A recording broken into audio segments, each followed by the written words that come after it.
चला मैत्रिणींनो, आज मी बनवते कांद्याची पात घालून झुणका.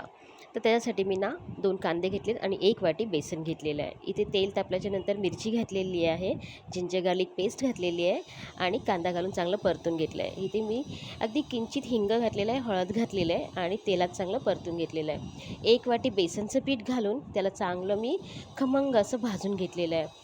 पीठ चांगलं भाजून झाल्याच्यानंतर याच्यामध्ये मी 2-4 कांद्याची पातं अशी जशी कांदे असतात ना त्याची पाती घेतलेली आहेत आणि ह्याच्यामध्ये घातलेलं आहे. थोडंसं मी ह्याच्यामध्ये कोथिंबीरसुद्धा घातली आहे. चवीप्रमाणे मीठ घातलं आहे आणि अर्धा वाटी इतका पाण्याचा हापका मारून पीठ चांगलं मी ढवळून घेतलेलं आहे. पाणी सुकेपर्यंत पीठ ढवळलं आणि त्याच्यानंतर मी परत एकदा पाण्याचा हापका मारून झाकण ठेवलं आणि झुणका चांगला शिजायला ठेवला. 1-5 मिनिटाच्या नंतर मस्त सुक्का फडफडीत असा माझा झुणका तयार झालेला आहे.